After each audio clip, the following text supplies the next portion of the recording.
नमस्कार, जोहार। स्वागत करता हूं आप सभी का आपके अपने YouTube चैनल आजाद जेपीएससी अकेडमी पर। इस वीडियो में मैं आप सभी को जेपीएससी नोटिफिकेशन के रिगार्डिंग इंपॉर्टेंट बात बताने वाला हूं। 11वीं टू 12वीं जेपीएससी का नोटिफिकेशन 11वीं टू 11 टू 12 जेपीएससी कब तक आ सकता है और इसमें क्या बदलाव किए गए हैं, क्वालिफिकेशन क्या होगा, साथ ही साथ एज रिलैक्सेशन, एक बहुत बड़ा मुद्दा, एज रिलैक्सेशन क्या ये दिया गया है या नहीं। और एक चीज़ और, जो कैटेगरी को लेके जो कट ऑफ बदलाव किए गए हैं वो भी दिखाऊंगा। साथ ही साथ एक बहुत बड़ी बात दिखाऊंगा कि जेपीएससी में जिस तरह से पिछली बार या उसकी पिछली बार होता था कि कई गुना अभ्यर्थी पास होते थे, तो पीटी में कितने गुना अभ्यर्थी पास होंगे, मेंस में कितने गुने आएंगे और फाइनली सिलेक्शन आपका किस प्रकार होगा, वो चीज़ें दिखाऊंगा। सिलेबस में जो मेंस एग्जामिनेशन होता था, मेन एग्जामिनेशन, इसमें 6 पेपर होते थे। तो एक पेपर तो होता था आपका हिंदी इंग्लिश क्वालिफाइंग, तो क्या उसके मार्क्स ऐड होंगे या नहीं, इन तमाम चीज़ों को मैं दिखाऊंगा। और जेपीएससी का नोटिफिकेशन कब तक आने हैं, क्या इसका एक डेट घोषित हो चुका है, हाँ या नहीं, वो भी बताऊंगा। चलिए सबसे पहले दिखाता हूं द झारखंड गजट। यहाँ पे देख सकते हैं आप, the Jharkhand gazette extra ordinary published by authority. यहाँ पे रांची, थर्सडे 21 दिसंबर 2023। मैं थोड़ा जल्दी बताऊंगा, पूरा अगर मैं पढ़ूंगा तो टाइम लगेगा, है ना। तो मैं मेन बातें पढ़ूंगा। Department of personnel administrative reforms and Rajbhasha. यहाँ पे देखिए, the Jharkhand combined civil services examination second amendment rules 2023, यानी ये दूसरा संशोधन किया गया है 2023 में। पहला आपका 2021 में हो चुका है। यहाँ पे article 309 of the constitution of India, ये गवर्नर को है पावर कि 309 के परंतु के अनुसार जो भी चीज़ें हैं, चलिए उतना देख लीजिएगा आप। The Jharkhand combined civil services examination second amendment rules 2023। यहाँ पे देखिए कहा गया कि Jharkhand combined civil services examination का ये दूसरा सुधार है। ये मैंने आपको पहले ही बताया था कि इस पे काम चल रहा है, अभी विलंब है नोटिफिकेशन आने में। बहुत पहले मैंने आपको बताया था कि इस साल 2023 में उम्मीद कम है। खैर, यहाँ पे देखिए, अब यहाँ पे ध्यान दीजिए, यहाँ 3 बातें लिखी हुई है। दिस रूल्स में be called the Jharkhand second amendment rules 2023, मतलब ये 2023 कहलाएगा और ये संपूर्ण झारखंड में प्रभावी होगा। और जब गजट जारी हो जाएगा ना, उसकी प्रकाशन की तिथि से ये लागू होगा। ये सब बातें नॉर्मल है, मेन बात पे चलते हैं हम लोग। यहाँ पे देखिए, rule 6 para 1 of the Jharkhand combined civil services examination rules 2021 as amended vide the first amendment is as follows. यहाँ पे लिखा हुआ है कि मिनिमम एज 21 साल होना चाहिए और मैक्सिमम एज 35। यहाँ following month from the date of publication of advertisement of the examination under this rules. अब यहाँ पे देखिए क्या कहा गया है, ये वाला रूल पढ़िए। A candidate should have completed a minimum age of 21 years and must not have attained the age of 35 years on the first day, यहाँ पे लिखा हुआ है, of the month of August in the year of the publication of advertisement, ये क्या है, advertisement of the examination under these rules। यानी 21 साल मिनिमम, मैक्सिमम आपका 35 साल 1 अगस्त को होना चाहिए, ये लिखा हुआ है। चलिए अब यहाँ पे सबसे इंपॉर्टेंट एक ये वाला रूल देखिए, 17 का 1, ठीक है। Candidates who obtain minimum qualifying marks of 40% in aggregate shall only be considered by the commission. मिट जा रहा है, 1 मिनट, इसको थोड़ा जूम कर लेता हूँ, ठीक है ना। While preparing the selection list for main examination and for preparing the merit list for the purpose of interview test, however the minimum qualifying marks shall be relaxable as per following criteria। यहाँ पे जो ये है ना, ये screenshot आप लोग बल्कि ले लीजिएगा, ठीक है। जेपीएससी वाले कैंडिडेट, एससी और एसटी के लिए, मेल फीमेल के लिए जो है वो है 32% आपको लाना है। जनरल कैटेगरी को 40% मार्क्स लाने हैं, ठीक है। ईबीसी यानी एक्सट्रीमली बैकवर्ड क्लासेस को 34% लाना है, 1 यानी बीसी 1 कह सकते हैं आप इसे, और बीसी 2 के लिए 36.5%, इतने मार्क्स आपको लाने हैं। प्राइमेटिव ट्राइबल्स ग्रुप के लिए 30% और ईडब्ल्यूएस के लिए 40%। मैं आपको बता दूं एक बार फिर पुनः, इसका स्क्रीनशॉट आप ले लीजिए। ईडब्ल्यूएस और जनरल कैटेगरी यानी यूएनआर अनरिजर्व्ड दोनों को 40% लाना ही लाना है। इतने के नीचे लाएंगे तो आयोग आपको कंसीडर नहीं करेगा एग्जामिनेशन, मतलब मेंस के लिए चाहे फिर फाइनल सिलेक्शन के लिए। तो इतना मिनिमम होना ही चाहिए, इसके नीचे नहीं। अब एक बहुत ही इंटरेस्टिंग चीज़ आपको दिखाता हूँ, बहुत ही शानदार चीज़ दिखाता हूँ। मैं हिंदी में पढ़ता हूँ ताकि जल्दी जल्दी हो जाए, बहुत टाइम लगेगा। मेन रिटन एग्जामिनेशन है ना पेपर 1, वो क्वालिफाइंग है। मैं आपको दिखा देता हूँ, वो केवल क्वालिफाइंग है। इसको marks obtained in main written examination paper 1 language general Hindi general English which is only qualifying in the nature will not be added to the aggregate marks for calculation of percentage of marks और for preparation of merit list और interview test और for preparation of final merit list. मतलब paper 1 जो होता है आपका 50-50 यानी 100 number का हिंदी और इंग्लिश एक ही पेपर होता है, उसमें 2 पार्ट होते हैं हिंदी और इंग्लिश। तो उसमें आपको क्वालिफाई करना है, सिर्फ क्वालिफाई करना है। छठी जेपीएससी में इसको लेके केस भी हुआ था कि उसका मार्क्स जोड़ के मेरिट बनाया गया था। खैर, तो ये क्लियर कट रखिएगा कि पेपर 1 जो है मेंस एग्जाम की बात कर रहा हूँ। वैसे पीटी में 2 पेपर होते हैं, एक तो paper GS paper 1, GS paper 2। GS paper 1 में आपका सामान्य अध्ययन और पेपर 2 में झारखंड पूछा जाता है। ठीक है, चलिए यहाँ एक सबसे शानदार बात लिखा हुआ है कि the adequate number of candidate to be admitted to the main examination will be approximately 15 times the total number। अब जितने भी वैकेंसीज रहेंगे, मान लीजिए अगर वैकेंसी 400 है सपोज, तो 400 का 15 गुना कितना हुआ 6000। ठीक है, तो 6000 कैंडिडेट को हम पास करेंगे पीटी एग्जामिनेशन में यानी मेंस के लिए। अगर मान लीजिए 4 लाख फॉर्म भराया, 3 लाख लोग एग्जाम दिए, मैं समझा भी दे रहा हूँ, 3 लाख लोग एग्जाम दिए, तो 3 लाख में आपको लेने कितने हैं 400 एडवर्टीजमेंट है तो 15 गुना, 15 चौका 60, 60 पे 00 यानी 6000 हम पास करेंगे मेन एग्जामिनेशन के लिए। अब यहाँ पे भी आपको दिखा देता हूँ, मेन एग्जामिनेशन में जब पास करेंगे ना 6000, तो मेन एग्जामिनेशन जब लिखेंगे तो 2.5 गुना को बुलाना है इंटरव्यू के लिए। ठीक है, यानी 400 का 2.5 गुना कितना हो गया 4 दूनी 800 और 2 10 1000 को बुलाना है इंटरव्यू के लिए, और फाइनल मेरिट लिस्ट बनेगा आपका 250 400 के लिए सपोज। ठीक है, एक चीज़ और यहाँ पे दिखाया गया है, देखिए बहुत ही शानदार चीज़ है, इसको आप पढ़िएगा, मैं आपको समझा देता हूँ।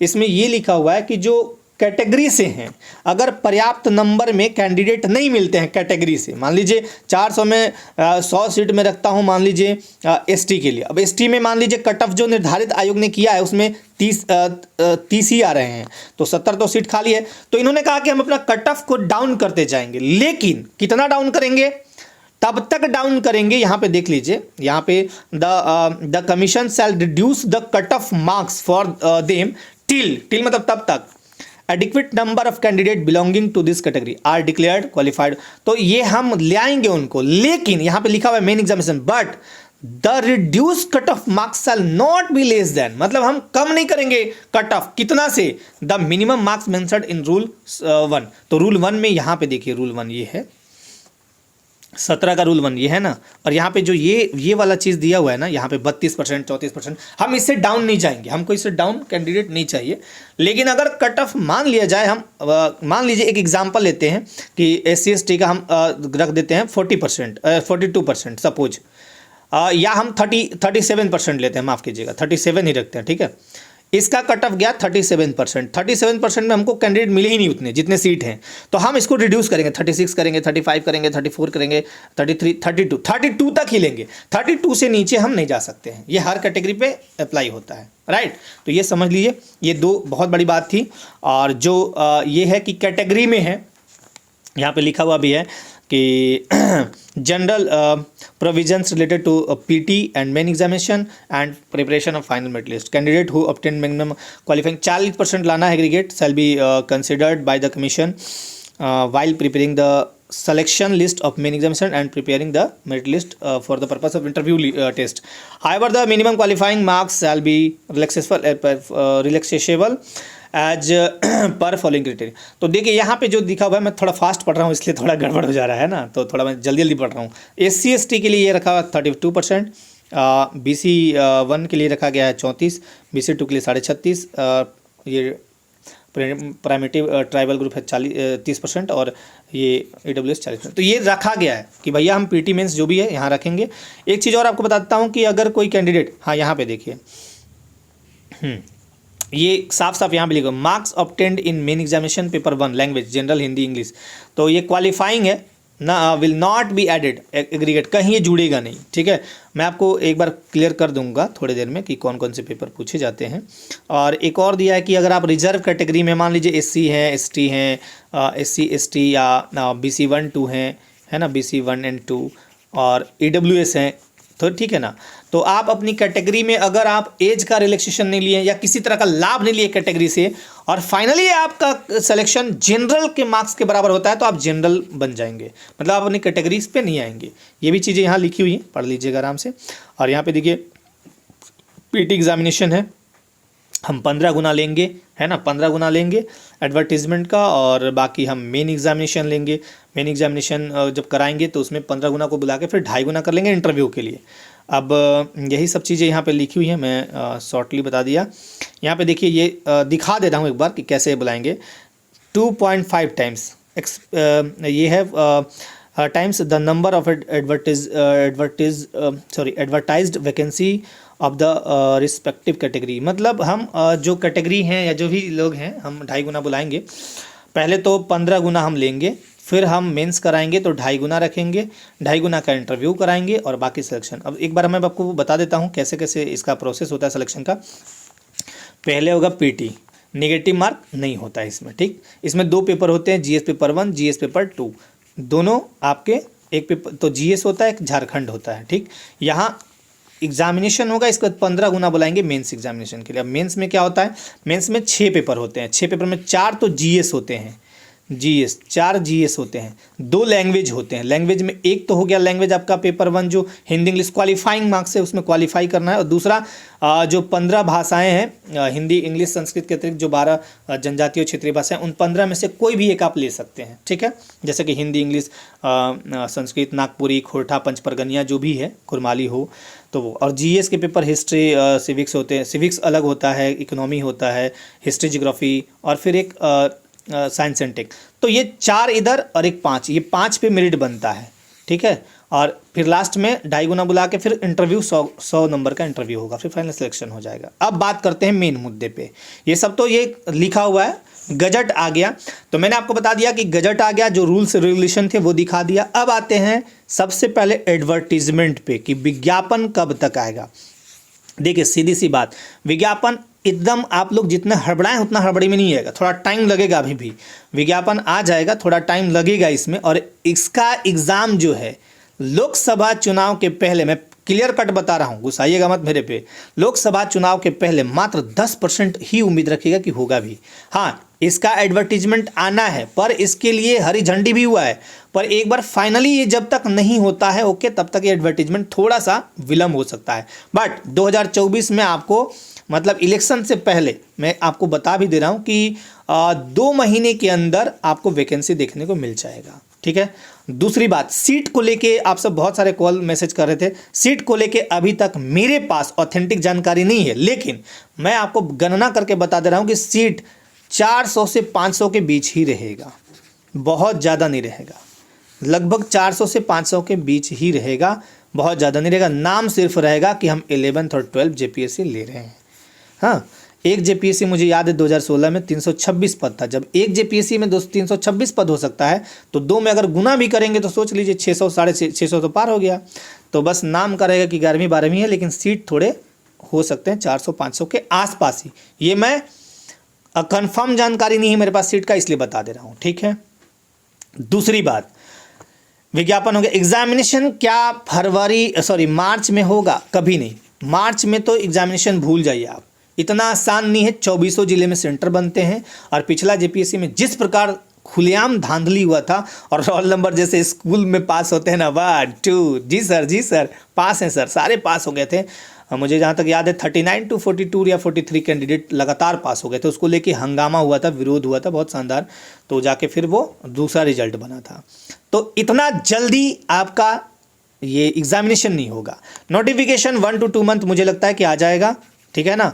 और नोटिफिकेशन आने का वेट मत कीजिए। हाँ, ये है कि अब तक हरी झंडी मिल गई है, आपका गजट भी आ गया है, तो नोटिफिकेशन का वेट नहीं करिएगा, पढ़ाई करिएगा, क्योंकि सिलेबस थोड़ा लंबा है।